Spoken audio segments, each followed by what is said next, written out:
at magluto tayo ng binagoongang baboy. Hindi ko na naipakita yung una kong paggawa. But anyway, naglagay ako ng garlic, onion, black pepper, and sili para mas masarap ang lasa pag medyo maanghang konti. Ayan, isa natin konti yung baboy natin bago natin lagyan ng isang bagong. Ano ibig sabihin nun? Binisang bagong. Ayan. Hindi ko mababasa kung shrimp. Shrimp.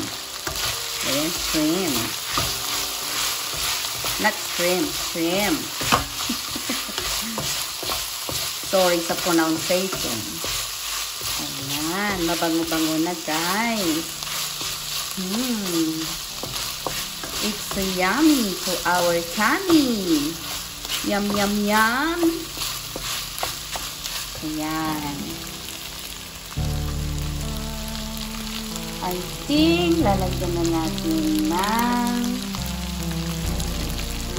binagoongang alamang, kumbaga. Ayun, binagoongang alamang. Okay. 1 teaspoon, 2 teaspoon, at kalahati. Tignan natin. Yan na. Nakakaiba naman itong binagoong alamang na ito. Bakit black? Hindi siya orange.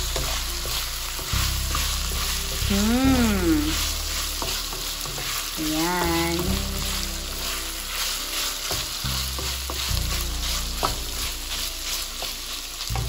And then, nakita niyo ito guys. Ito ay tinatawag na softener or in the Philippines, calling downy. Habang tayo'y nagluluto, magpakulo tayo ng lagyan ng tubig at saka downy or softener. Para sa ganoon, babango sa ating bahay kasi nagluto tayo ng binagoongang ginisang alamang. Yan. Parang kulang yung alamang, guys. Maybe lagyan muna natin ng konti. Para malasahan natin yung alamang. Okay?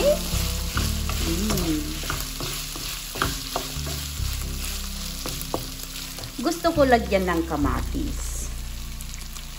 Kaya lalagyan ko ng kamatis. Ito ang ating tomato. Yan.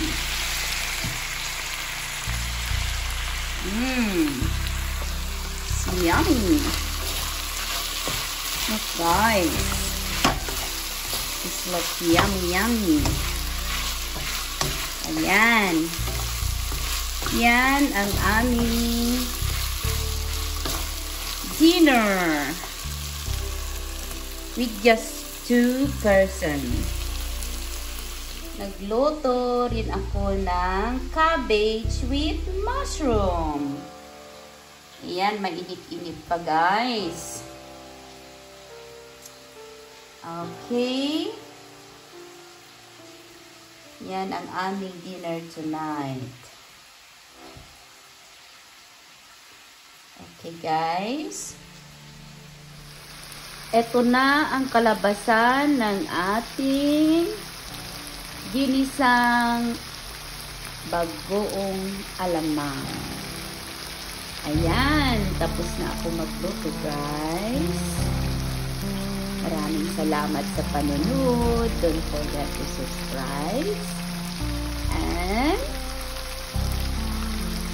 like. Thank you, guys. Ready for dinner tonight? Ginisang bagoong alamang with baboy. Mainit-init pa, guys.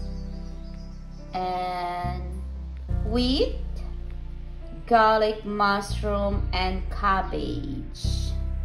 Ayan.